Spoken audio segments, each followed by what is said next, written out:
so it's safe to say that Morgan is pretty good at pranks, but I think where he really excels are his 24-hour challenge videos. He'll spend new in the item shop. on the roof I got you. castle in a swimming pool. He tried to stay in a tub full of Jello overnight, hoping that it would set around him.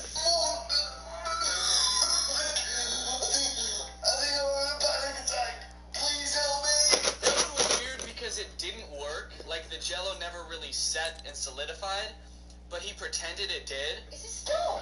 Are you stop, Morgan? Are you stop? Get him out! He's freezing! What's going on? So he was like pretending that he couldn't get out of the tub because he was stuck in Jello. You could tell that the tub was still like waving and splashing like a liquid. And even if the tub did set and it was real Jello, like you'd still be able to get out. Jello's not that tough. He spent the night in his mom's car in an abandoned water park. This dude will spend the night anywhere except his own house. I mean, this dude's basically homeless at this point. I don't think he spent the night at his own house in literal years. So this is the first video I saw from Morgs. It's called I Spent the Night in My Girlfriend's House and She Had No Idea. 24-hour challenge. It's a very creepy title. Ooh.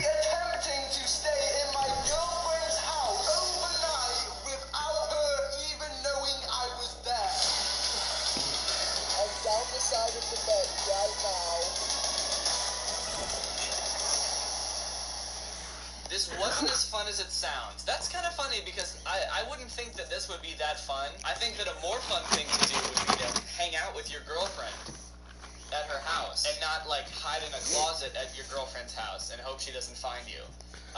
But to each his own. Hey, I'm gonna be attempting to stay in my girlfriend's house overnight without her even knowing I was there. Morgan, that's ridiculous!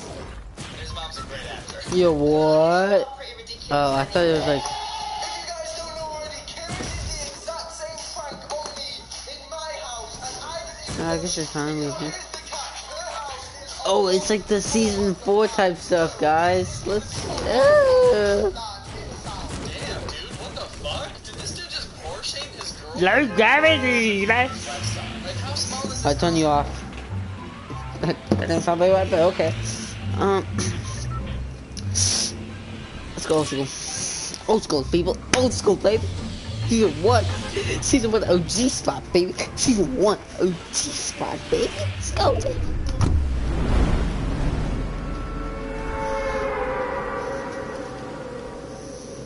Oh, you guys think the TV's over there, right? TV's over there. No, it's right there. Right behind you, guys. But see, but can't even see. If you only knew my setup, boy. Best setup ever. JK. It's a freaking. Oh, I guess I'm not making it because I'm like retarded.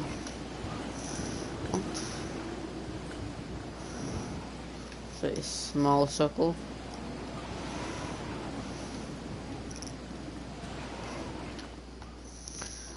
Alright, let's see. Come here.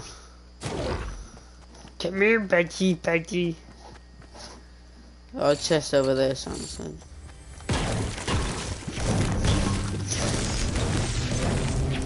Me and my friend Logan would always land at Tomato Town back in like season 1 and stuff like that. And like he'll always go to the tunnel.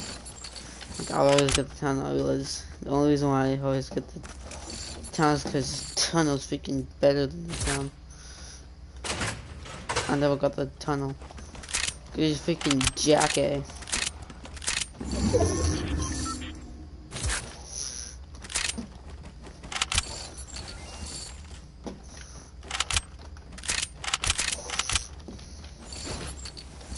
That's when death was arrested in my life.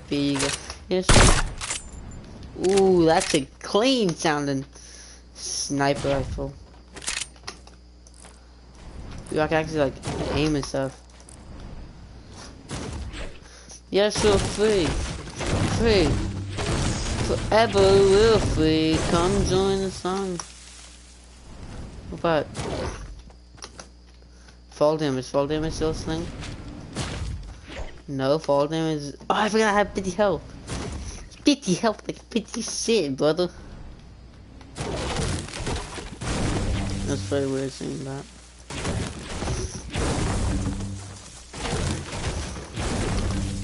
You need to be able to jump in like all times.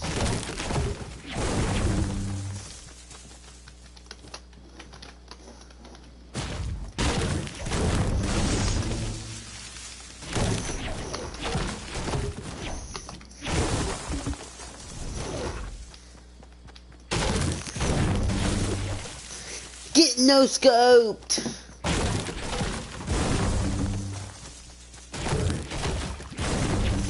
Staying still for a little bit will probably not be the best idea. Someone was here.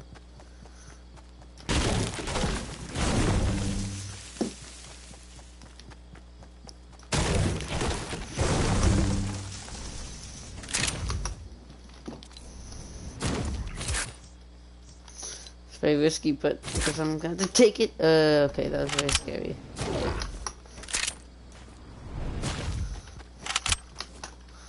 Hang already 500 mats, brother.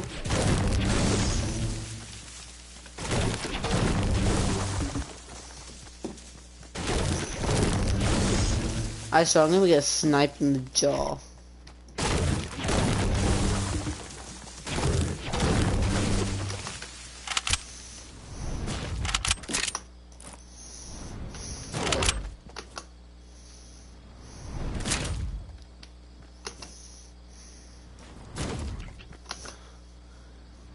Aiming well is not what I do.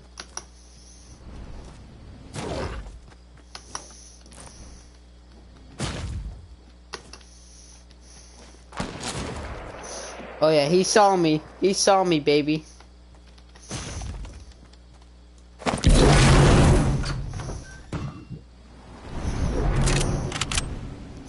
Wait, no scope.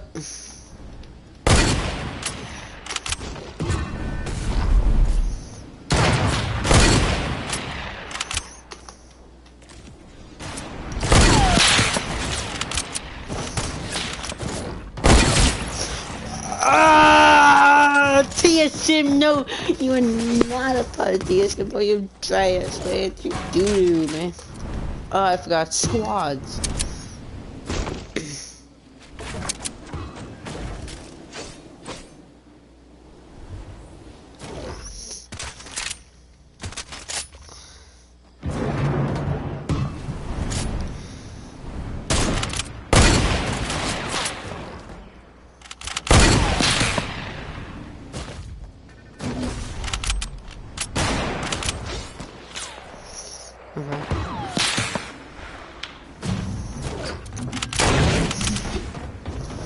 Just high school.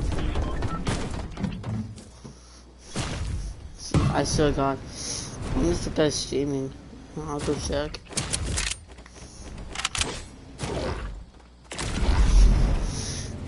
TSM.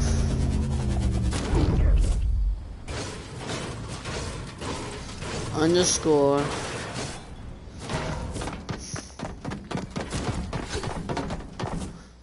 No bird.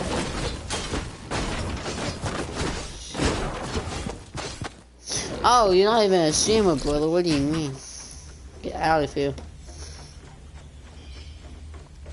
Yeah, I'm kinda like.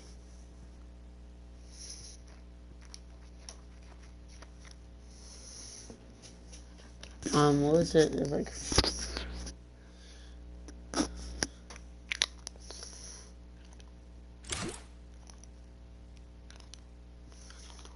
Oh, I already have friends.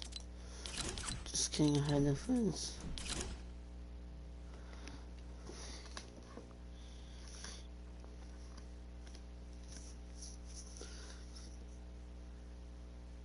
I'll just take one to play.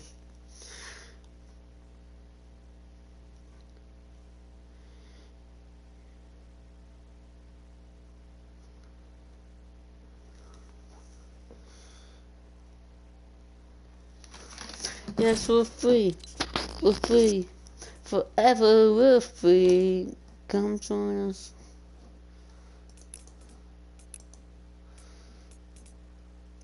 The Legends bundle. Tater, beta. Oh yeah, okay, just like start typing, then like stop typing. Makes a lot of sense.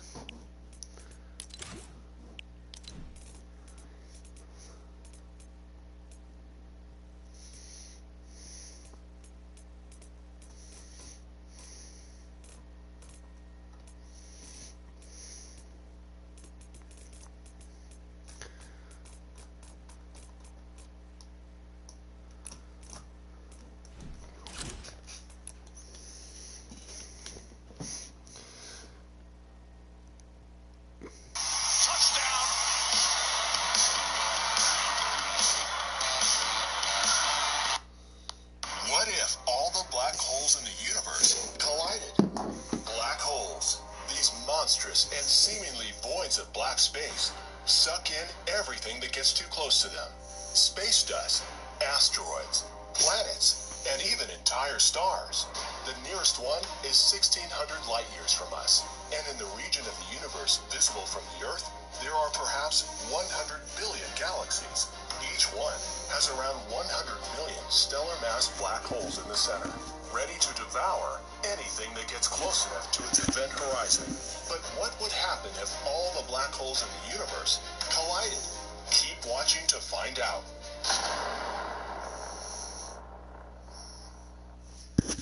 We can't see them, and some say they might not even exist, but we know that something is there from the behavior of stars that orbit these strange phenomena. Black holes lie at the center of almost every known galaxy. Some of them are active, devouring the galaxy that surrounds it, and some are dormant. The ones that are feeding shoot out massive jets of ionized matter, close to the speed of light. These are the brightest objects in the universe, and they are also the largest. Some black holes are so big that it's almost impossible to comprehend their size.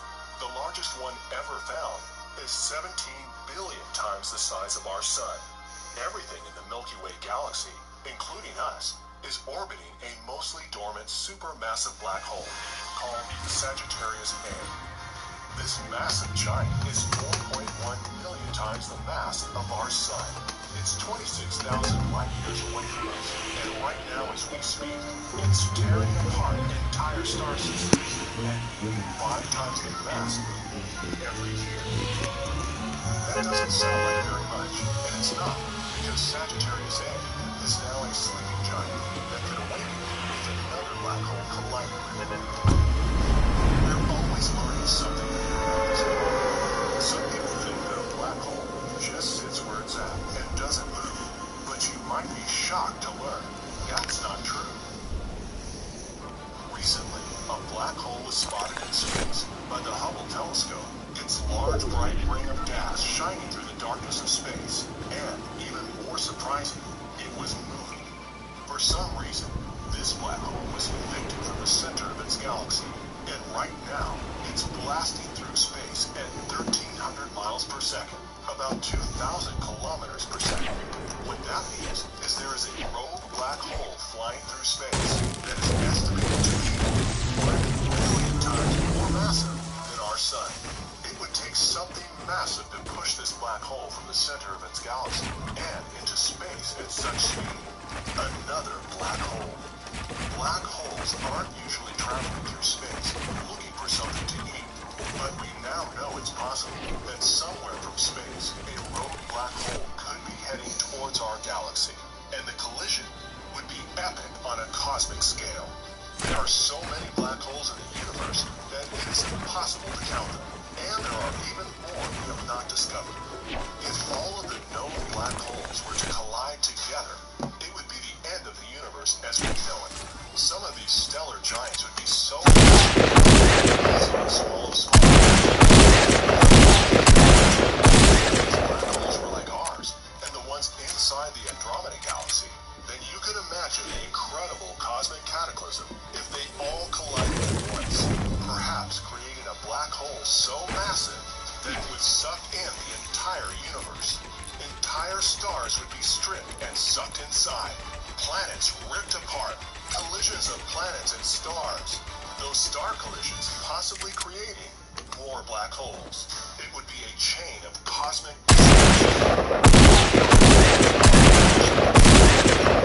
which has 35 known black holes. And in 3.75 billion years, if humans are still here on Earth, we will be able to look up into the night sky and see Andromeda and its trillion stars as it approaches our own galaxy.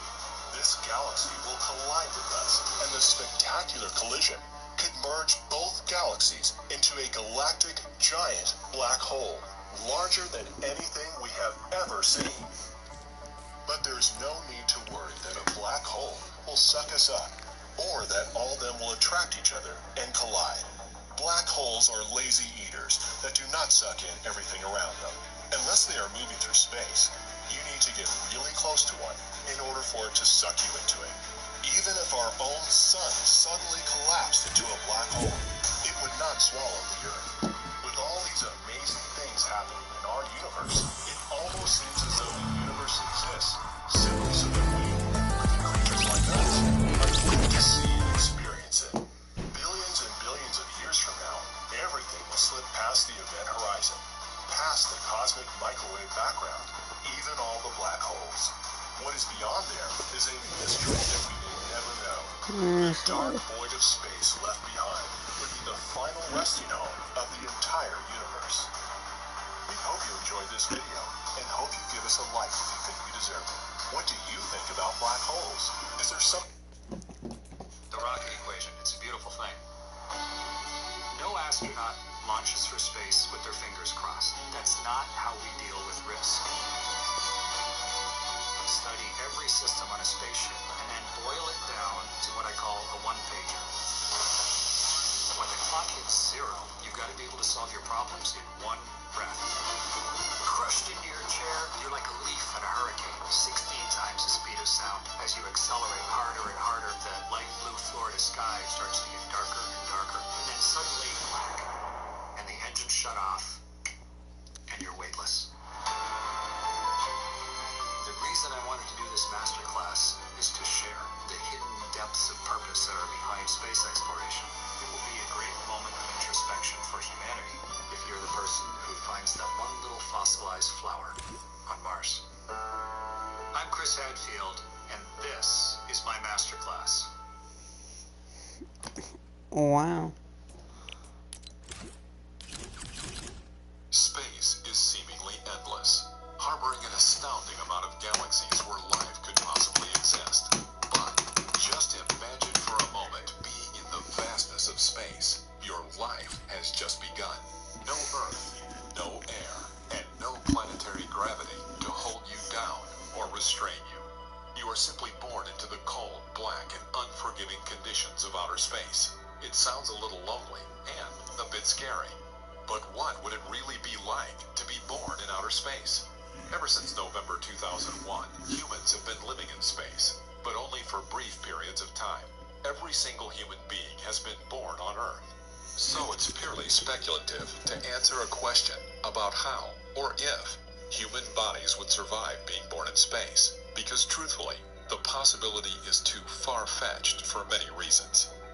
First of all, a pregnant woman would not be advised, nor are they currently permitted by NASA to travel into space. In fact, astronauts must be in top physical shape to withstand the rigors of space travel. Before liftoff, they are required to undergo elaborate survival training, and they also go through rigorous physical exercise and intense medical exams. Furthermore, learning how to walk in space takes place underwater and requires a lot of stamina and endurance. For a very fit athlete, these challenges are difficult enough, but being pregnant would probably render an astronaut incapable of performing any of these tasks. Secondly, if an astronaut weren't already pregnant, conception is nearly impossible in space. The weightless environment would be a challenge for couples to stay attached. They would have to be anchored down, not only to the space vehicle itself, but also to each other, which would be extremely awkward. Fertilization of an egg would be nearly impossible within a weightless environment.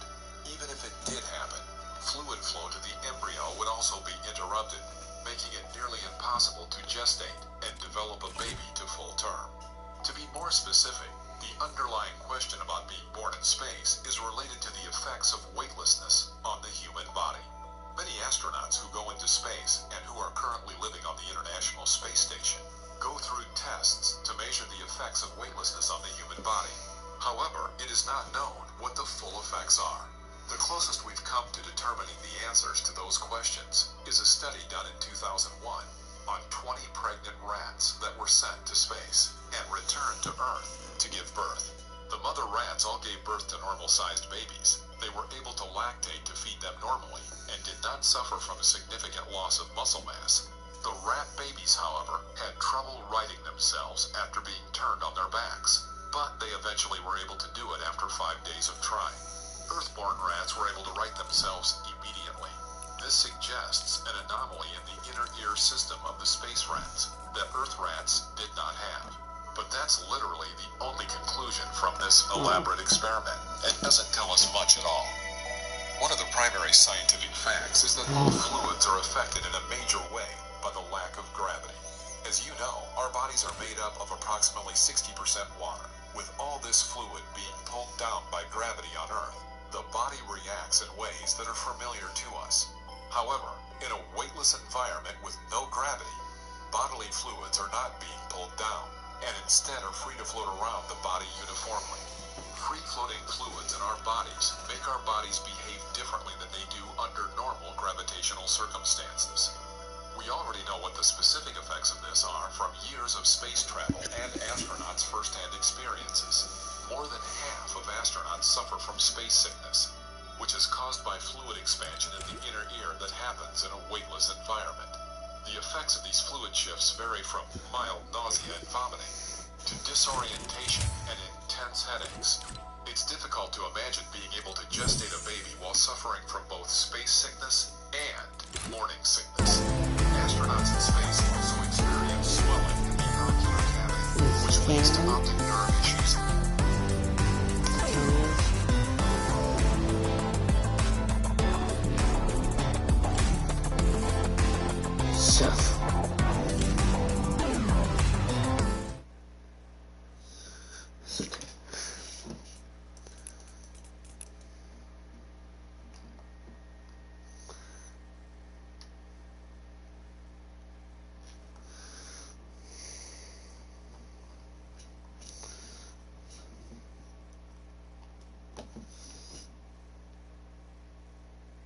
Oh.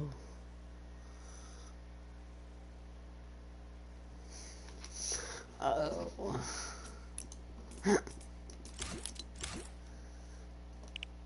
I didn't know Chris Christian plays Fortnite. Well, okay. And creates a bulging eye effect. Astronauts also experience a phenomenon in zero gravity, whereby tears don't actually fall while in space. Tears just well up in a ball around the eye until they are wiped away. There is also a condition called chicken leg syndrome. On Earth, the heart pumps blood against gravity in order to force blood to the upper parts of the body. With no gravity to pull fluids down, they remain in the upper body. All that fluid above your heart creates a puffiness in your face, and conversely, chicken legs. A pregnant woman who is already retaining fluids and gaining body weight would have trouble sustaining the extra weight while blood is not flowing normally to her lower body. And even more important than the cosmetic, temporary physical and visual issues, fluid expansion in a body in a weightless environment causes the brain to mistakenly think that the body has too much fluid. Because of this, the body would produce less blood. Astronauts have lost up to 22% of their total blood volume in space, and blood loss causes weakened hearts. Now, with an understanding of the effects of our bodily fluids changing within a weightless environment, it is possible to take precautions to counteract those effects. With proper pre-flight training, diet, exercise, and medications that are still being developed, we might be able to counteract those weightlessness issues. I'm gonna play some GTA because I haven't played that in a while. To figure out what you would look like if you were born under these unusual conditions. There are many other things to consider if you were born in outer space. You could end up with bulging eyes, develop skinny limbs from lack of muscle growth because of weightlessness, and you might not be able to walk or lift anything heavy at all. The human skeleton wouldn't be able to develop normally, and you would likely suffer spinal expansion due to the loss of heavy gravity. Without normal activity and exercise that human bodies are accustomed to, with all that fighting gravity, a child's skeletal development could be severely compromised. Without strong bones, and not to mention a lack of vitamin D, a child born in space would likely be somewhat deformed, and probably would never ever learn how to walk. Another major factor to consider in this equation is exposure to high levels of radiation. Astronauts in the International Space Station are subjected to as much radiation in one day as humans on Earth are exposed to in 1 year. To make matters worse, radiation in space is different from that on Earth, and the effects of cosmic rays on humans is Black Ops 4. But we do know that the effects of radiation on the human body are very detrimental, increasing risks for cancer, damage to the central nervous system, cardiovascular disease, and irreversible damage to cells. These risks could be increased for a vulnerable newborn baby, and growth and development of a child would be stunted. Survival rate under these conditions would be low. If you were born in some similar futuristic situation in outer space, you would never ever be able to go outside. Your body, despite being born in space, would still be that of a human. Our human bodies cannot exist in outer space without an elaborate spacesuit. This means that as you are raised after being born there, you would never be able to step foot outside, nor breathe fresh, clean air under the protection of the Earth's atmosphere. You would be relegated to the confines of the space station's controlled environment on which you were born. An impetuous child who impulsively decided to ignore parental instruction and venture outside would die almost instantly. In outer space, a kid who went outside to play with no spacesuit would lose consciousness almost immediately because of the lack of oxygen in space. Once you passed out, the lack of air pressure would cause... Buying a vehicle from Barter Chevrolet is easier than So we just stand here? Yeah, just stand there. making this Feels first like I'm four. Ready, and action. Making friends, an embolism in your body, which is the formation of gas bubbles and bodily fluids because of the lack of environmental pressure. You could swell up to almost twice your normal size. As if all that wasn't bad enough, UV rays, X-rays, and gamma radiation would scorch what's left of